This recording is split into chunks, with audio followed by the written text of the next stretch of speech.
Hi, welcome to Knitting Downsize. This is a podcast about knitting, about life in a camper as a family of 4 with a little doggy, about our expeditions as a family and kind of some of the fun things that we get into. So today is a very different episode. I'm going to probably go really fast today because the weather is not cooperating.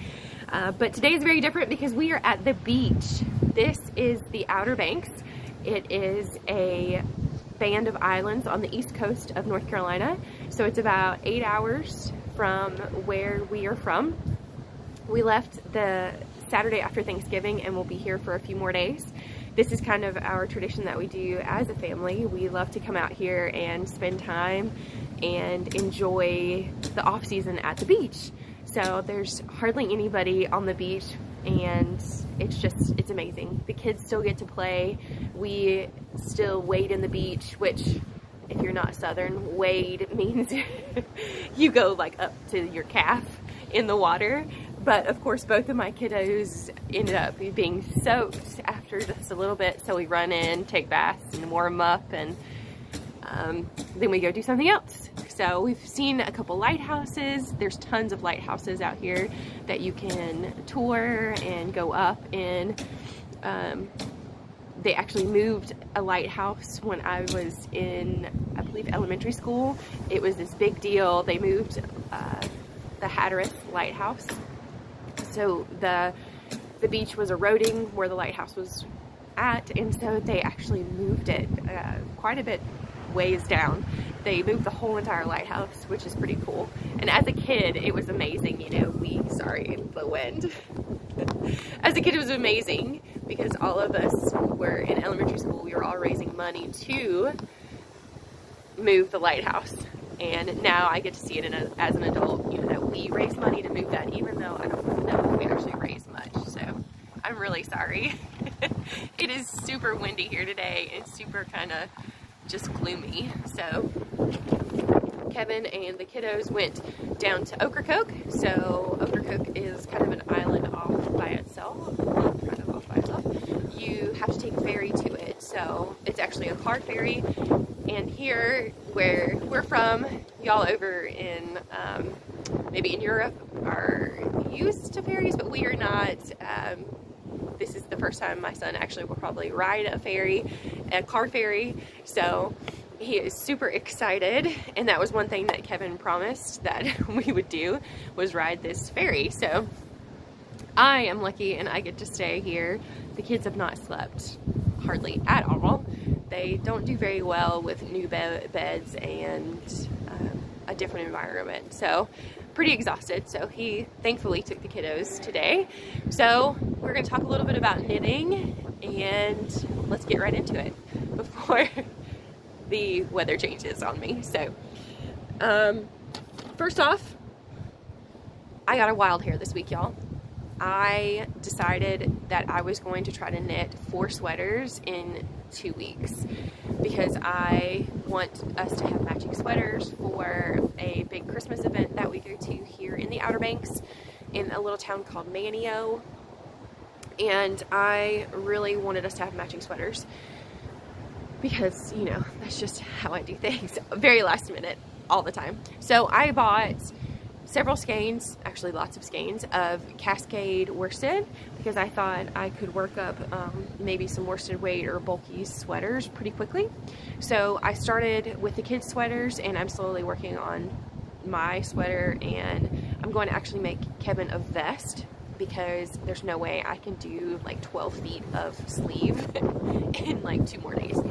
So my go-to pattern for kids' sweaters is the flax.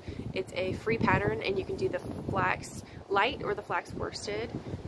Actually, just the regular flax, I think. It's by Tin Can Knits. You can find it on their website. You can also find it on Ravelry. It's such a great pattern. It gives you really great numbers that you can use for sizing.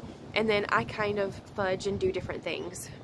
The original pattern has bumps down, pearl garter ridge bumps down the sleeves. I hardly ever do the bumps. It's just not my thing. And I kind of feel like an armadillo whenever I have those I love it. It gives really great texture, but it's just not my thing. So I used those numbers for the kids 4 to 6 and 6 to 8 to make 2 sweaters for my kiddos. So these are the colors that we're using. So kind of bright. I wanted to do, the ends are not woven in, so y'all don't come at me. So I wanted to use candy Christmas colors. So this is my daughter's. Ooh, my setup is very precarious right now. So this is my daughter's. I finished it super quick. I've got to weave in ends and fix little things on it. And then this is my son's. I tried to make it as limited color changes as possible. And it is a little short. I forget how long-waisted my son is, but I'm gonna, he's gonna wear a long white shirt underneath it. So I don't have time to block them, I don't think. I might try and see if I can get a little bit of length out of it, because he does need a little bit of length, and I don't have time to unpick the waistband and then refix it. So I think we're just gonna go with it. So mine, once again, all of this yarn is the Cascade worsted. It's one of my favorite kind of go-to worsted weight yarns that are good for kids. Now, it is not a super wash, so you do have to hand wash it all, but that's how I do all of our sweaters anyway, so I don't really mind. So I am doing a love note, because a love note for me is usually a 3 or 4 day sweater if I work hard on it. And I am doing it in a crazy bubblegum pink. So I have just finished all of the lace repeats for my size. Hopefully you guys can see. I just finished all the lace repeats. So all I have to do is the body and the sleeves, which I'm using size 10s, and it's just cranking out really fast. So as far as like lengthwise, it's just going really smooth. So I'm using my Chiagu interchangeable. Love them, absolutely love them. I found a drops vest, just a plain vest, bottom up, rounded neck vest that I'm going to do for Kevin. And I think I'm just going to do big chunks of stripes, so I don't have a ton of ends to do at the end. So those are my plans. That's what I've been working on. And I actually was hiding it from Kevin for the first week, so I didn't get to make that much progress in it. So I only have like 3 more days until the big Christmas event that we go to. So I'm hoping I can get it done. I'm hoping I don't have to make Kevin a scarf. That would really stink if he had to wear a scarf and we all wore sweaters. So, which actually he might like, because these are not his colors at all. So, actually, so I have made some progress on my, I believe it's called Elise.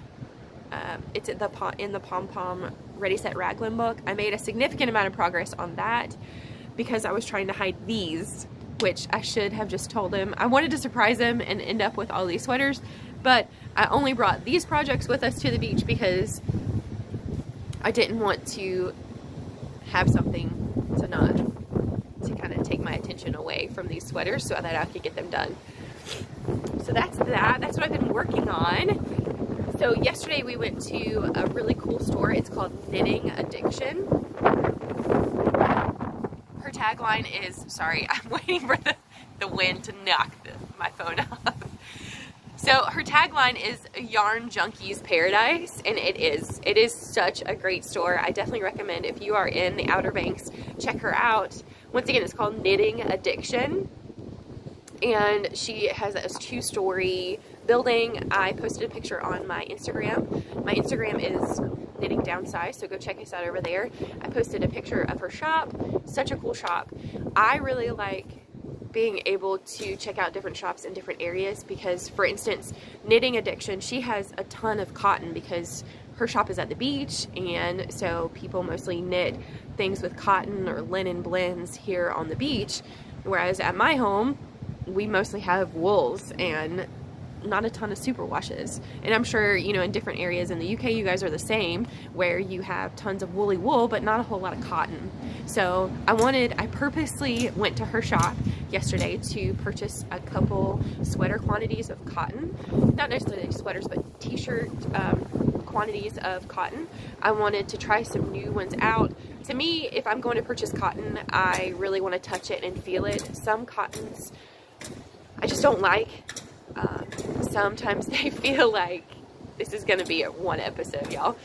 Sometimes they feel kind of too rustic, or that they might hurt my hands. So if I'm going to buy a cotton, I want to be able to touch it and feel it and check it out, as well as the color, because a lot of cottons aren't as vibrant.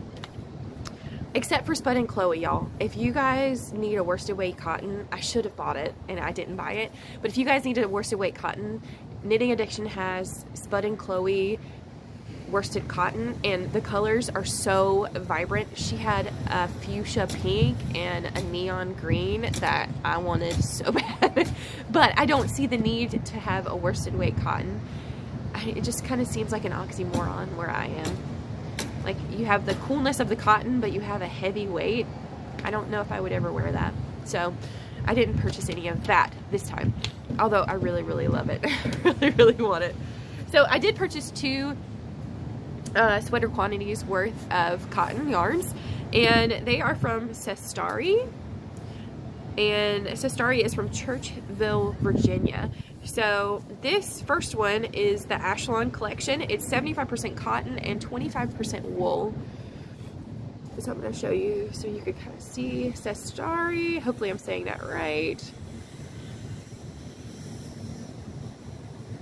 There we go. Ugh. Sorry, we're outside. It's going to be funky. So this is a very pretty pink.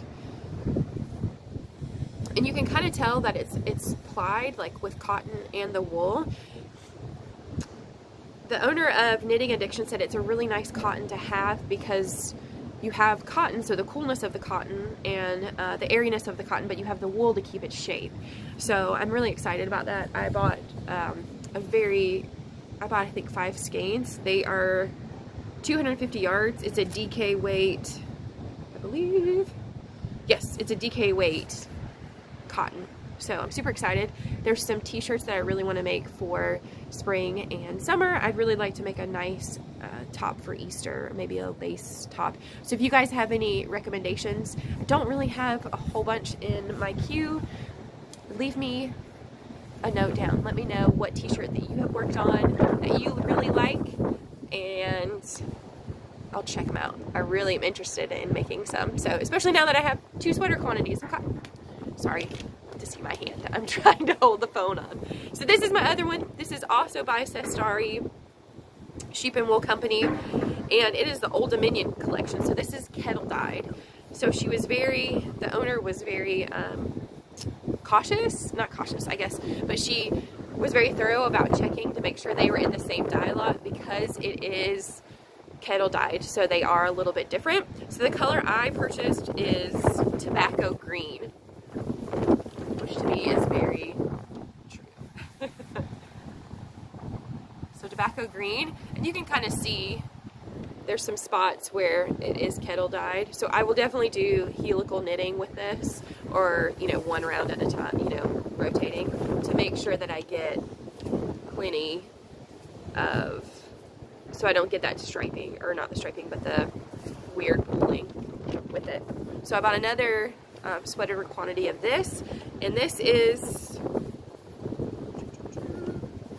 100% Virginia cotton, which I think is really kind of cool. Virginia is very close to where we're at, and actually the Outer Banks, the top end of the Outer Banks, the band of islands is actually in Virginia. So you can actually see wild horses at the top end of the Outer Banks near Virginia, on the border of Virginia, North Carolina. The Outer Banks are kind of known for their wild horse population. You can actually go out and tour the dunes. They have big dune vehicles that you can rent and take out and go see the horses and stuff. So it's really kind of cool to see them. On the top end, they live there, but it's pretty difficult to get there. So you have to have big 4x4s, and you get out there and it's very isolated. So you get out there and there's like horses in your front yard just eating grass out of your front yard. So they're very protective of the horses as well, though, because they have kind of been dying off, unfortunately. People have been trying to feed them and poisoning them on accident, not realizing that they have different diets and things. So definitely, if you come, do not feed the horses and actually stay away from them, and let them kind of be, just so they can repopulate. So, but anyway, so this is such a random episode today, guys. I'm really sorry that it's so scatterbrained, but it is so windy here that I'm so afraid the phone is going to go down after I've just recorded a huge chunk of the podcast. So I think that's about it. I'm going to work on these sweaters and try and get them done today. Definitely check out Knitting Addiction. I believe she's got a pretty cool website too that you can check out, and on Instagram, Knitting Addiction on Instagram. Go over there, check her out, see what she's got. Tons of cotton. Now, I know that some of you guys are probably never going to want to knit with cotton. She also has lots of nice wools and some alpaca, and a huge wall of nothing but tools. So tons of different types of knitting needles and different you know, tools and bags and things. So it's not just cotton. The first time I went in, I was really afraid that it was just cotton because I wasn't familiar with knitting cotton. And I went in and actually bought some Spud and Chloe, which was a wool cotton blend, and I loved it. So definitely check her out. Once again, she's got wool and cotton, which I really like. If you're ever in the Outer Banks, definitely check out Kill Devil Hills. That's where we're at. And check out the beach. There's a couple cool restaurants. Kill Devil Hill Grill. There is Jack Brown's Burger and Beer Joint, I think. They only do burgers and like French fries and tater tots. So if that's not your thing, don't go. But they make one of the best burgers I've ever had. And then a little restaurant we like that we're actually going to go to tonight is called Mama Kwan's. And it's like an Asian fusion restaurant. It's pretty cool. They have a big VW bus out front, and it's very tiki hut inside, but they're really, really super good food. So we are definitely foodies. We love to eat whenever we go out. But I think that's it. I don't have any dream knitting. I just really want to get these sweaters done today. Hopefully that will happen. But I think that's it. I hope you have a great, super great day. I hope you get tons of knitting done this weekend. And once again, like and follow here, or like and follow over on Instagram. Subscribe and follow here. And leave me a comment. Let me know what you're working on. Let me know the t-shirt that you've done, or maybe like a summer top. Maybe it doesn't have to be a t-shirt. I have 1,000 yards of each. So if you have one that you really like, let me know. Post it in the thing below. Once again, I'm super techie. So I hope you guys have a great weekend. Enjoy your knitting. Thanks so much for stopping by. Bye.